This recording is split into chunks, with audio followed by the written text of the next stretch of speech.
2020 के अंदर में जब कोविड अपने पीक पे था उस टाइम पे FII यानी कि फॉरेन इंस्टीट्यूशनल इन्वेस्टर ने लगभग 65,000 करोड़ की सेलिंग की थी। अब उस सेलिंग करने के बाद मार्केट बहुत ज्यादा क्रैश कर गया था और उस टाइम पे बहुत सारे लोगों ने अपना पैसा भी गंवाया था। अभी के टाइम पे अक्टूबर 2024 के अंदर में एक चौंका देने वाला डेटा सामने आया है और इस डेटा को देखने के बाद जो इन्वेस्टर है, जो रिटेल इन्वेस्टर है, वो बहुत ज्यादा डर चुका है क्योंकि अभी के टाइम पे 82,000 करोड़ से ज्यादा की सेलिंग हो चुकी है FII की। अभी पूरा का पूरा अक्टूबर महीना खत्म भी नहीं हुआ है। अब इसको देखने के बाद एक बहुत बड़ा क्वेश्चन सामने आ रहा है कि क्या कोविड से भी बड़ा क्रैश आने वाला है, क्योंकि अगर FII यानी कि फॉरेन इंस्टीट्यूशनल इन्वेस्टर ऐसे ही सेलिंग करती रही तो आगे चल के एक बहुत बड़ा क्रैश आ सकता है। इसके बारे में हम इस पूरे वीडियो के अंदर बात करेंगे कि आखिर में क्यों अभी के टाइम पे FII सेलिंग कर रही है और अभी के टाइम पे म्यूचुअल फंड इन्वेस्टर के लिए क्या लमसम का अपॉर्चुनिटी बना हुआ है, क्योंकि यही सबसे बेस्ट टाइम होता है लमसम करने का। वो कौन सी म्यूचुअल फंड कैटेगरी है जिसमें आपको अभी के टाइम पे लमसम करना चाहिए, इसके बारे में भी हम इस पूरे वीडियो के अंदर बात करने वाले हैं। तो पूरे वीडियो को ध्यान से वॉच करिएगा, आपके लिए बहुत बड़ी वीडियो होने वाली है एक अच्छा डिसीजन लेने के लिए।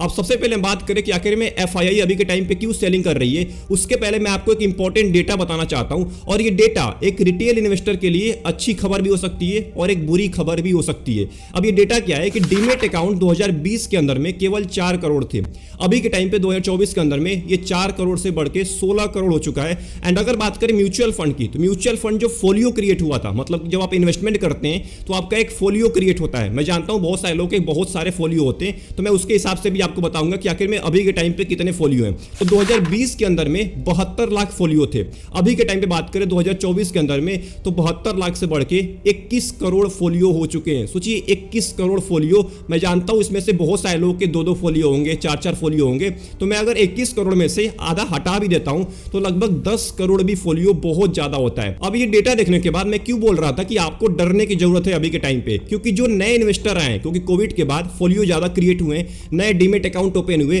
तो ऑब्वियस सी बात है नए इन्वेस्टर्स भर भर के आए मार्केट के अंदर में, म्यूचुअल फंड के अंदर में।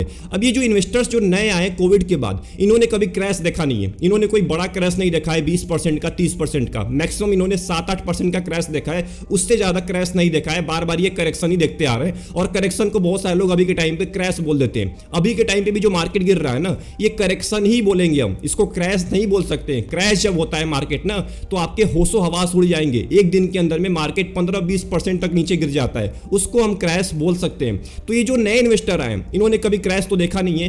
अब क्या होने वाला है कि अगर FII यानी कि फॉरेन इंस्टीट्यूशनल इन्वेस्टर बार बार सेलिंग करती है और अगले महीने में भी सेलिंग कंटिन्यू रहती है, तो मार्केट ऑब्वियस सी बात है नीचे गिरने वाला है और उस टाइम पे पैनिक सेलिंग होने वाली है। और ये सेलिंग कौन करने वाला है? जो नए इन्वेस्टर्स आए, जिनके नए फोलियो क्रिएट हुए हैं कोविड के बाद, जो नए डीमेट अकाउंट ओपन किए हैं, यही लोग पैनिक सेलिंग करने वाले हैं। और यहां पे पैनिक सेलिंग तक बात नहीं है, ये पैनिक सेलिंग करेंगे, उसके बाद ये शेयर मार्केट में कभी नहीं आएंगे और उसके बाद ये दूसरों को भी बताएंगे कि आप भी शेयर मार्केट में मत आइए, शेयर मार्केट में पैसा नहीं बनता है। अब इससे क्या होता है कि जो नई जनरेशन है उसके अंदर एक मिस इंफॉर्मेशन आती है, जो हमारे पापा या हमारे दादा के माइंड में बैठा हुआ था बहुत पहले से कि शेयर मार्केट बहुत ज्यादा फ्रॉड होता है, जब हर्षद मेहता का कांड हुआ था उस टाइम के बाद। तो वैसे ही एक बहुत बड़ा अगर क्रैश आता है तो अभी के टाइम पे भी लोग पैनिक सेलिंग करेंगे और गलत इंफॉर्मेशन पहुंचाएंगे। अब इसका केवल एक ही उपाय है कि आप एजुकेटेड बनिए। आपको पता होना चाहिए कि ऐसी सिचुएशन आती रहती है मार्केट में, हर 5 साल में, हर 6 साल में, हर 10 साल में ऐसी सिचुएशन अगर नहीं आएगी तो आपको ऐसा ही लगेगा कि मार्केट बुल रन में ही चलता है। मार्केट बुल रन में नहीं चलता है, मार्केट बेयर रन में भी चलता है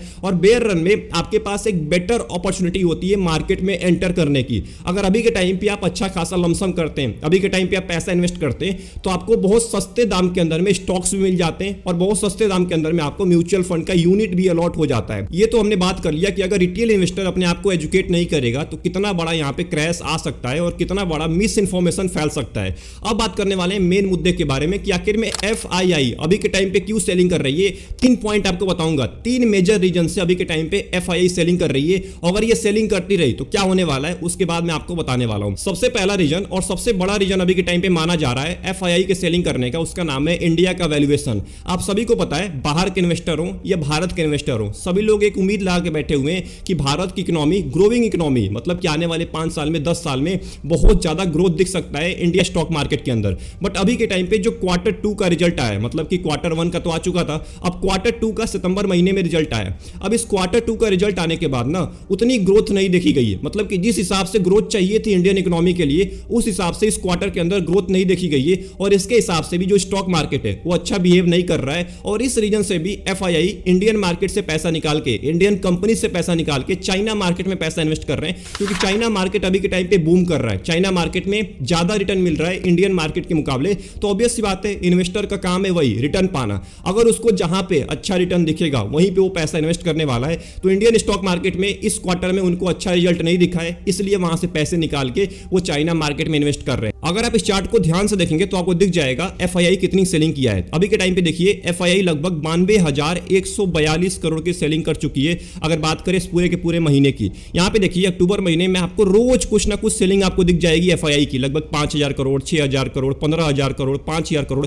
1 अक्टूबर से लेके अभी अगर बात करें मैं 24 अक्टूबर को 23 अक्टूबर तक, तो लगभग यहां पे 92,000 करोड़ की सेलिंग हो चुकी है। वहीं बात करें डीआईआई की, यानी कि डोमेस्टिक इंस्टीट्यूशनल इन्वेस्टर की, तो ये बाई ही करते जा रहे हैं। इनका लगभग 89,000 करोड़ का बाई हो चुका है। सोचिए, ये सेलिंग कर रहे हैं, ये बाई कर रहे हैं। इसी वजह से मार्केट अभी के टाइम पे ज्यादा क्रैश नहीं किया है। अगर डीआईआई की बात करें तो देखिए इन्होंने 1 अक्टूबर से लेके अभी के टाइम तक 23 अक्टूबर तक एक भी बार सेलिंग नहीं किया है, केवल बाई ही कर रहे हैं। वहीं अगर एफआईआई की बात करें तो ये केवल सेलिंग करे जा रहे हैं। दूसरा मेजर रीजन बताया जा रहा है एफआईआई की सेलिंग करने का, जिसका नाम है मॉनेटरी पॉलिसी और इंडिया का टैक्स सिस्टम।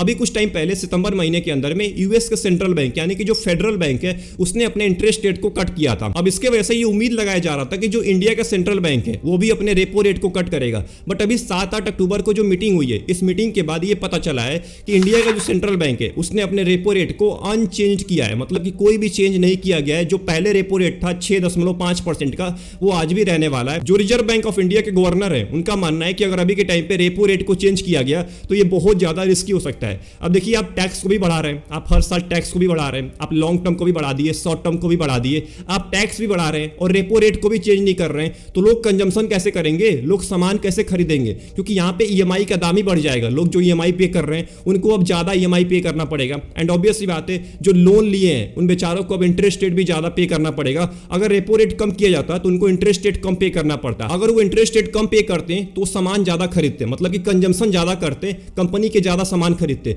जब कंपनी का सेल ही नहीं होगा, जब कंपनी का प्रॉफिट ही नहीं होगा, तो ऑब्वियस सी बात है स्टॉक मार्केट कहां से ग्रो करने वाला है। और जब कंपनी ग्रो नहीं करेगी तो एफआईआई यानी कि फॉरेन इंस्टीट्यूशनल इन्वेस्टर बेच के तो बाहर जाएंगे ही जाएंगे, क्योंकि उनका प्रॉफिट थोड़ी होने वाला है। अगर कंपनी ग्रो नहीं करेगी तो उनका प्रॉफिट थोड़ी होगा, उनका तो लॉस ही होने वाला है। तो यहां पे एक बहुत बड़ा इंपैक्ट पड़ने वाला है मॉनेटरी पॉलिसी और इंडियन टैक्स सिस्टम का पूरे के पूरे स्टॉक मार्केट के ऊपर। एंड जो आखिरी रीजन है जिसके वजह से एफआईआई अभी के टाइम पे सेलिंग कर रही है, उसका नाम है प्रॉफिट बुकिंग। आप सभी को पता है मार्केट अभी ऑल टाइम हाई पे था। 1-2 महीना पहले मार्केट ऑल टाइम हाई पे था, लगभग 26,000 से ज्यादा टच कर चुका था। तो जब मार्केट ऑल टाइम हाई पे होता है तो ऑब्वियस सी बात है सबका अच्छा खासा प्रॉफिट हो जाता है। तो जब प्रॉफिट हो जाएगा तो एफआईआई बेच के बाहर निकलेंगे ही निकलेंगे। और ये हर साल होता है, हर साल कुछ महीने ऐसे होते हैं जहां पे सेलिंग दबा के होती है। और हो सकता है कि इसके रीजन से भी अभी के टाइम पे एफआईआई दबा के सेलिंग कर रहे हो, क्योंकि उनका अच्छा खासा यहां से प्रॉफिट हो चुका है। अब आते हैं मोस्ट इंपॉर्टेंट मुद्दे के ऊपर, म्यूचुअल फंड के ऊपर, कि आखिर में अभी के टाइम पे जो एक म्यूचुअल फंड का इन्वेस्टर है उसको लमसम करना चाहिए,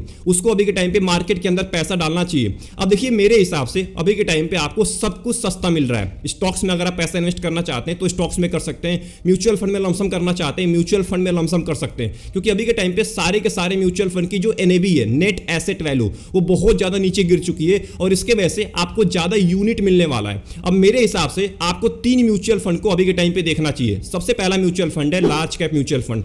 लार्ज कैप म्यूचुअल फंड में जो टॉप के म्यूचुअल फंड जैसे निपॉन इंडिया हो गया और भी बहुत सारे म्यूचुअल फंड है जिन्होंने बहुत ही अच्छा रिटर्न दिया है पिछले 10 साल में, 12 साल में। और मार्केट जब गिरता है तो सबसे कम गिरते हैं लार्ज कैप के म्यूचुअल फंड। तो अगर आप चाहते हैं अभी के टाइम पे लमसम करना तो सबसे पहला म्यूचुअल फंड आप लार्ज कैप में जा सकते हैं, आप मिड कैप में भी जा सकते हैं, क्योंकि मिड कैप के अंदर भी बड़े बड़े म्यूचुअल फंड हैं जिन्होंने मार्केट गिरते हुए भी अच्छा खासा रिटर्न दिए हैं। तो ऑब्वियस सी बात है जब आप मिड कैप में जाएंगे तो आपको बड़ी कंपनीज मिलने वाली है। तो लार्ज कैप हो गया, मिड कैप हो गया। अगर आप थोड़ा सा रिस्क लेना चाहते हैं अभी के टाइम पे तो आप जा सकते हैं फ्लेक्सी कैप कैटेगरी की तरफ, फ्लेक्सी कैप में लमसम कर सकते हैं। मैं स्मॉल कैप में आपको सजेस्ट नहीं करने वाला हूं, क्योंकि सबसे ज्यादा अभी के टाइम पे स्मॉल कैप ही गिरने वाले हैं। हैं। मैं ये बिल्कुल नहीं बोल रहा कि मार्केट आगे नहीं गिरेगा, मार्केट आगे भी गिर सकता है और ज्यादा भी गिर सकता है। इसीलिए मैं आपको यहाँ पे स्मॉल कैप सजेस्ट नहीं करने वाला हूँ, large cap, mid cap and flexi cap, ये 3 कैटेगरी में अगर आप चाहते हैं तो अभी के टाइम पे लमसम कर सकते हैं। आप अगर 1 लाख रुपए का लमसम कर रहे हैं तो लार्ज कैप में कम से कम 50,000 रुपए डालिए एंड मिड कैप में 25,000 एंड फ्लेक्सी कैप में 25,000, ऐसे करके अपने पैसे को आप डिवाइड कर सकते हैं और अभी के टाइम पे आप लमसम कर सकते हैं। तो आई होप आपको ये पूरी वीडियो पसंद आई होगी। अगर इस वीडियो को देखने के बाद कोई भी डाउट चल रहा है आपके माइंड में कि लमसम कहां करना चाहिए या अभी के टाइम पे पैसा कहां पे इन्वेस्ट करना चाहिए, कितना लमसम करना चाहिए, तो आप कमेंट बॉक्स में टाइप कर सकते हैं। जो भी आपका सवाल होगा उसका मैं जरूर जवाब दूंगा। मिलते हैं एक और इंपॉर्टेंट वीडियो में एक और इंटरेस्टिंग टॉपिक के साथ। तब तक के लिए अपना ध्यान रखिए। Best of luck, take care.